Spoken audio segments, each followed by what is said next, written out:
Hello friends, आज की video में हम बात करने वाले हैं पार्ट 5 कक्षा 10 समांतर श्रेणियों के महत्वपूर्ण बिंदु और उनके फॉर्मूलों के बारे में। जो भी इम्पोर्टेंट सूत्र रहने वाले हैं और बिंदु रहने वाले हैं उनकी हम चर्चा करेंगे आज। समांतर श्रेणियाँ बहुत महत्वपूर्ण टॉपिक है। तो इसके अंदर पहला बिंदु है आपका समांतर श्रेणी का प्रथम पद व सार्व अंतर डी। आपको सीधा सीधा एग्जाम में पूछा जा सकता है।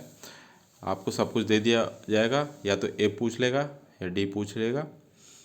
इस हिसाब से आपसे सवाल पूछा जाएगा।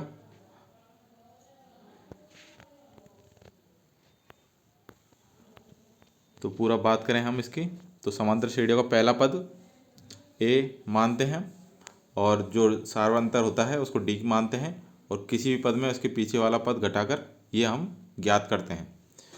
समांतर श्रेणी का nवां पद पूछते हैं, तो यदि ए बी पद का प्रथम पद ए पी होता है यहाँ पर समांतर श्रेणी, अगर समांतर श्रेणी का प्रथम पद ए है, सार्वंतर डी है, तो समांतर श्रेणी का nवां पद ज्ञात करने का सूत्र होगा आपके ए एन, ये nवां पद बोलते हैं इसको।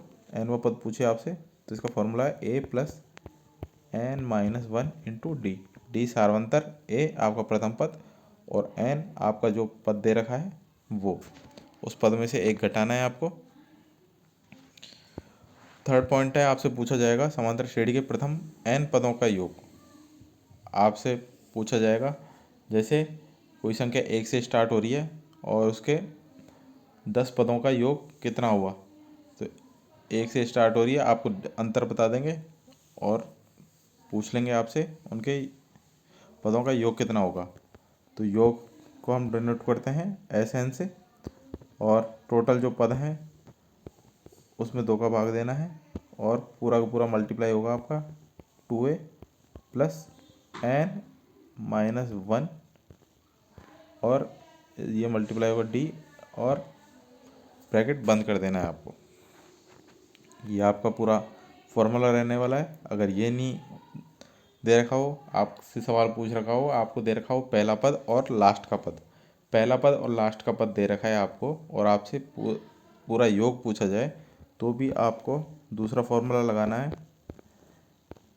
एस एन बराबर N by two into A plus L.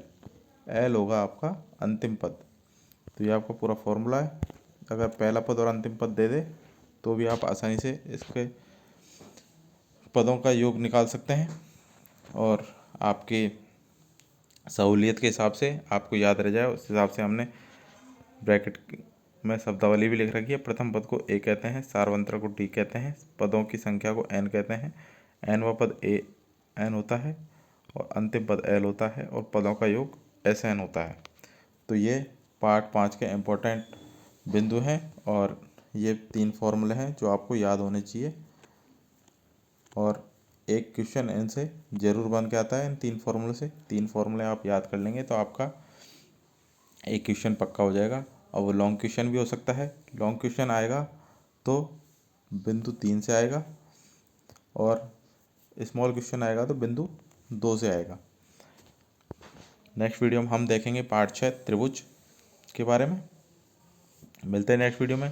अगर वीडियो अच्छा लगा है तो वीडियो को लाइक शेयर जरूर करें, चैनल को सब्सक्राइब करना ना भूलें। डिस्क्रिप्शन में हमारे टेलीग्राम चैनल का लिंक है और व्हाट्सएप ग्रुप का लिंक है, दोनों को ज्वाइन करके रखें जिससे आपको एग्जाम से रिलेटेड सारी इन्फॉर्मेशन टाइम से मिल सके। Thank you.